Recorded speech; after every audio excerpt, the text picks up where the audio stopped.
We knew that really coming. It was never going to be. We gave it kind of less than 2 weeks, so we knew coming here we were going to have to kind of draw and sort to get a performance to then be able to get the result. Michael Carrick didn't arrive with headlines, no grand announcements, no manifesto. He just showed up when Manchester United needed someone to steady the ship. And yet every time he stepped into the technical area, something uncomfortable kept happening to the people standing opposite him. I just think we understood a flow of the game, and at times, we're going to be feeling a little bit up against it and digging in, and then we wanted to try and take control as well and away from home. A Champions League night in Spain, hostile stadium, Villarreal, still raw from that Europa League final defeat. Unai Emery on the other touchline, a manager built for knockout football, known for his obsessive preparation, and the game just wouldn't bend his way. Then Stamford Bridge, Chelsea firing over 20 shots. One of Europe's most dominant systems under Thomas Tuchel, pressing, circling, squeezing, still couldn't win. Fast forward, Carrick returns and the tests get bigger. A Manchester derby, Pep Guardiola on the opposite bench, the most influential manager of the modern era. Possession, control, relentless pressure, and somehow not the result you'd expect. Then the Emirates. Arsenal, top of the table, title race in full swing. Mikel Arteta with his structure, his rhythm, his belief, and the game tilts the wrong way. These aren't isolated nights. They're not flukes. And they span different squads, different years, different levels of expectation. So what keeps happening when Michael Carrick faces elite managers? Why do matches against him keep slipping out of their control? And what is he doing, quietly, consistently, that turns their pressure into his advantage? By the end of this story, you'll realize this isn't about surprise results, it's about a pattern. One of the biggest coaches in the game keep running into, and one they haven't found an answer for yet.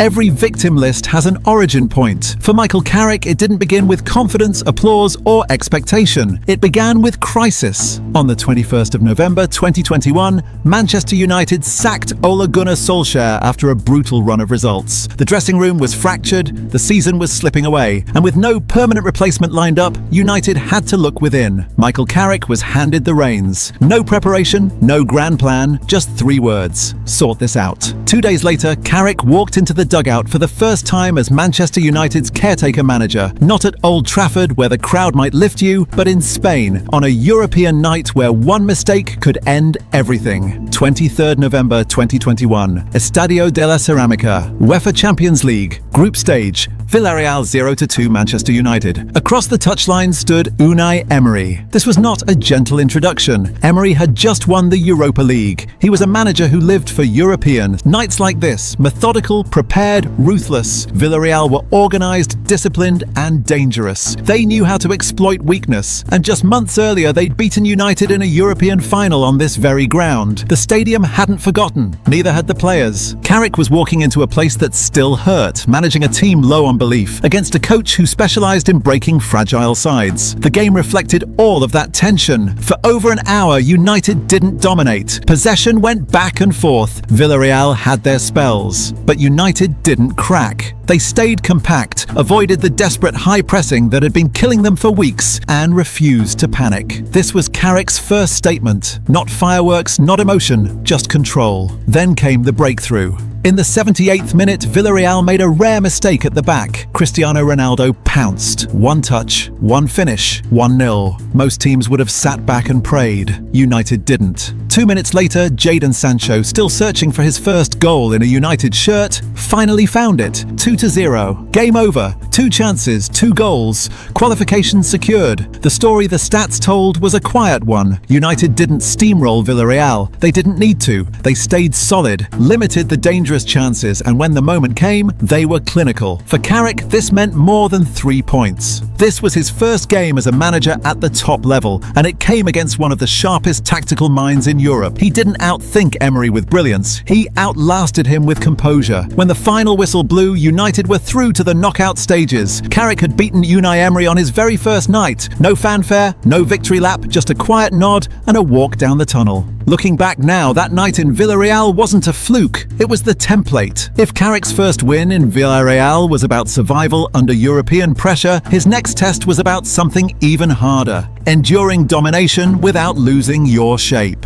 because 5 days after his first match in charge, Carrick walked into Stamford Bridge to face a Chelsea side that, at the time, looked like one of the most complete teams in Europe under Thomas Tuchel. Sunday, 28th of November 2021. Stamford Bridge. Chelsea 1-1 Manchester United. This is where Carrick's victims narrative becomes more interesting. This was Carrick proving he could deny an elite coach what he wanted most: control that turns into goals. The plan? Suffer, but suffer intelligently. From the opening whistle, Chelsea controlled the match. They moved the ball faster, they played higher, they kept United pinned, and the shot count tells you exactly what the night looked like. Chelsea finished with 24 attempts. United had 3. That is not a balanced game. That is a siege. But Carrick's United weren't chaotic. They were compact. They defended central space, delayed the moments Chelsea wanted to accelerate, and forced attacks into areas where United could defend with numbers rather than panic. Tuchel made it clear afterward that Chelsea felt they deserved more,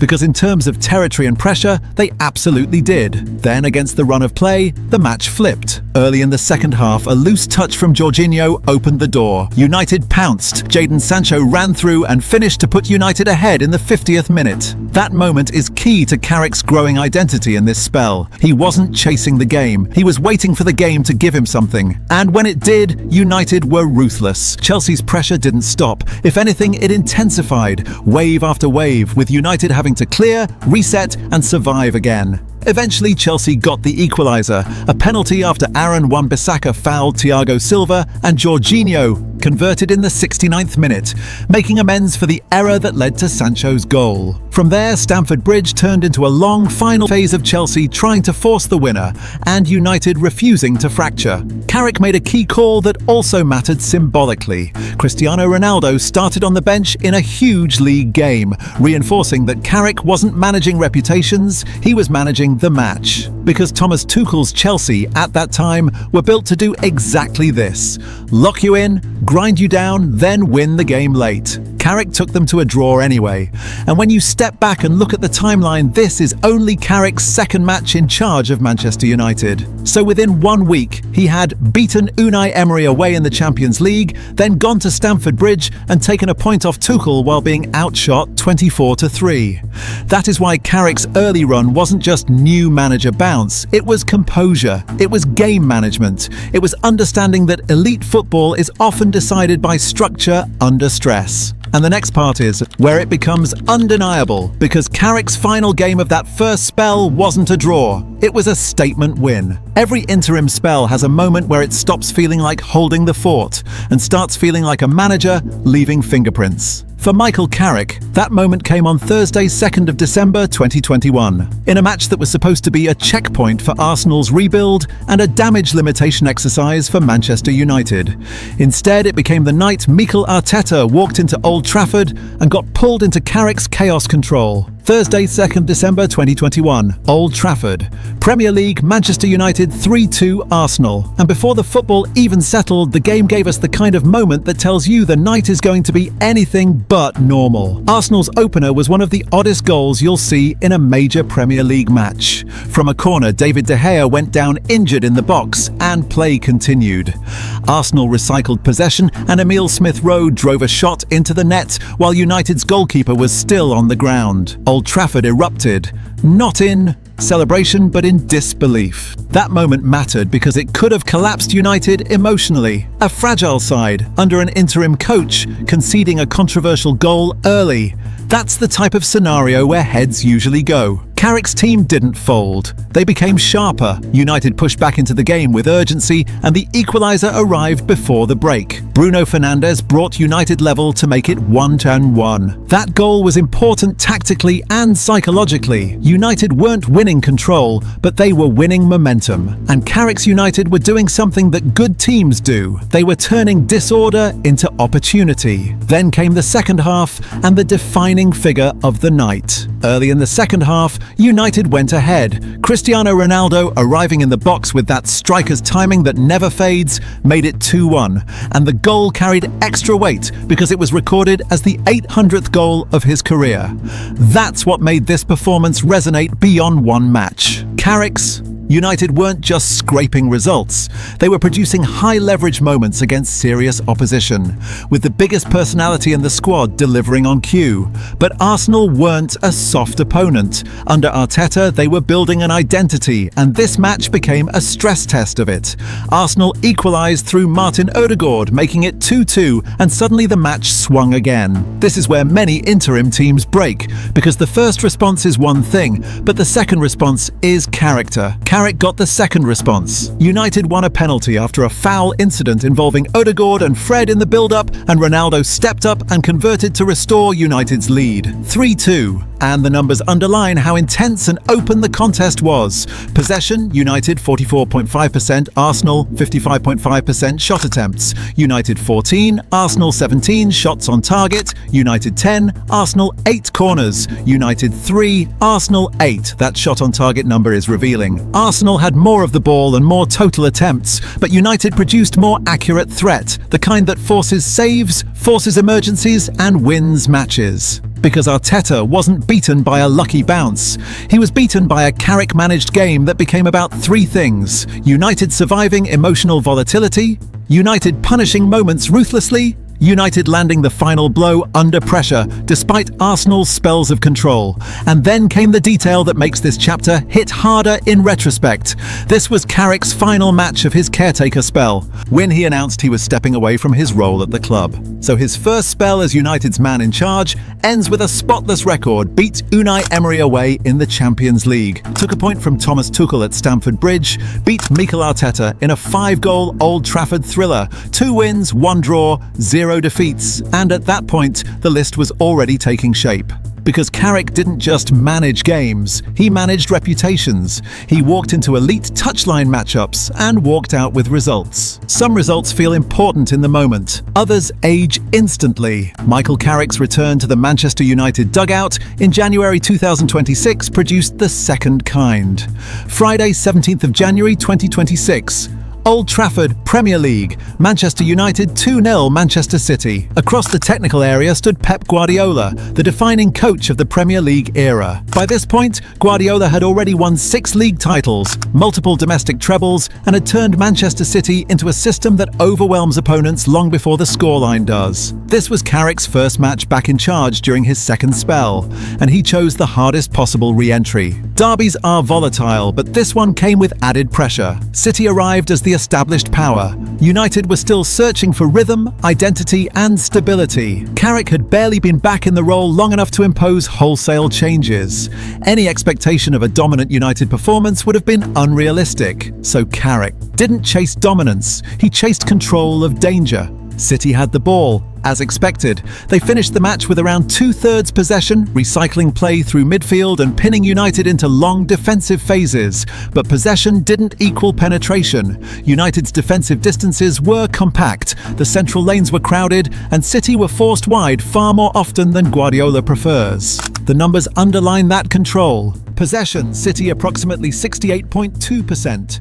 United approximately 31.8%. Shots on target, United finished with more accurate attempts despite fewer overall shots. Clear-cut chances, United converted theirs, City didn't. This was Carrick's philosophy in its clearest form. You don't need the ball to decide the game, you need the moments. United's goals weren't flukes or isolated breaks. They came from recognizing City's structural risks when their fullbacks advanced and their rest defense was stretched.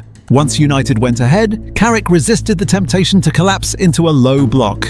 Instead, United stayed organised, reset their shape quickly after turnovers, and refused to give City transitional chaos, the one thing Guardiola teams feed on when chasing games. The second goal killed the contest. From that point on, City had territory but not clarity. United had less of the ball but far more certainty. Beating Guardiola is never just another win. For Carrick, it completed a timeline that had started 5 years earlier, 2021. beats Unai Emery away in. The Champions League frustrates Thomas Tuchel at Stamford Bridge, outlasts Mikel Arteta in a 5-goal Old Trafford battle, returns and immediately beats Pep Guardiola in a derby. This was no longer a short caretaker run protected by circumstance. This was evidence. Evidence that Carrick understands how elite managers think. Evidence that he can set teams up to survive pressure, absorb control and strike decisively. Evidence that he doesn't manage occasions. He manages game states. And perhaps most importantly, this result did something subtle but powerful. It changed the way opponents look at him. Because once your name sits next to Guardiola's in the defeated by column, the conversation shifts. You're no longer a former player filling a gap. You're a coach with receipts. If the Guardiola win announced Michael Carrick's return, this match confirmed something deeper, because doing it once can be dismissed as timing. Doing it again, years later, under different circumstances, against a stronger opponent, is where patterns stop being coincidences. Saturday the 25th of January, 2026. Emirates Stadium, Premier League. Arsenal 2-3 Manchester United. Across the touchline stood Mikel Arteta, this time not as a rebuilding coach, but as the leader of a title-chasing side. Arsenal entered the night top of the Premier League, riding momentum, structure and belief. The Emirates was tense, loud and fully invested. United arrived as disruptors. Carrick arrived with a plan. Arsenal dominated the ball early, as expected. Their positional play was clean, their pressing coordinated, their rotations sharp. By the end of the night, the numbers reflected that territorial authority. Possession, Arsenal approximately 56.1%, United approximately 43.9%. Total shots, Arsenal 15, United 10. Passes completed. Arsenal comfortably ahead, but football isn't won by volume alone. Carrick's United didn't chase Arsenal's rhythm. They resisted it. They defended central zones aggressively, limited access between the lines, and forced Arsenal wide, where crosses could be contested rather than feared. This was Carrick's signature again. Deny comfort, not possession. The difference came in efficiency. United's attacking phases were shorter but sharper. When Arsenal committed numbers forward, United transitioned with intent. The spacing between Arsenal's midfield and defensive lines, normally one of their strengths, became a vulnerability United repeatedly targeted. By full time, United had recorded more shots on target than Arsenal. That detail matters. It tells you United weren't hanging on, they were threatening with purpose. Each United goal followed the same logic. Win the ball cleanly, move it forward decisively, attack space before Arsenal could reset their rest defence. Arsenal scored twice, but each goal was met with composure rather than panic. That composure is Carrick's quiet hallmark. This wasn't just a tactical win, it was a mental one. Arsenal had been here before. Same opponent, same manager, same storyline resurfacing. Carrick had beaten Arteta in December 2021 under chaos and controversy. This time he beat him in January 2026 inside a title race under full control. That matters. Elite managers adapt, they remember. And yet Carrick found ways to pull Arteta's side into a game they didn't want, one defined by moments rather than dominance. When United scored the decisive third goal, the Emirates didn't explode in disbelief. It went quiet. Look at the arc now. 2021, Carrick beats Arteta at Old Trafford during his first caretaker spell, 2026. Carrick beats Arteta again, away, with Arsenal leading the league, different squads. Different pressures, same outcome. This wasn't about surprise anymore, it was about Carrick consistently understanding where elite teams are most vulnerable, even when they appear structurally sound. Against Arsenal, he didn't outpossess them. He didn't outpass them, he out-timed them. And that's the detail that separates temporary results from lasting credibility. Because when a manager can walk into a derby against Guardiola, a title race against Arteta, a European night against Emery, and repeatedly walk out with points, he stops. Being a footnote, he becomes a problem. Michael Carrick didn't announce himself with noise or novelty. He announced himself with results. From a hostile Champions League night in Spain against a specialist like Unai Emery, Carrick showed the one trait elite football respects above all else: calm under pressure. No dominance for dominance's sake, no emotional swings, just structure, patience, and ruthless timing. That first night wasn't about tactics diagrams or philosophy debates. It was about trust, restraint, and understanding what the moment demanded. And as this story unfolds, one thing becomes clear: Villarreal wasn't an exception, it was the beginning.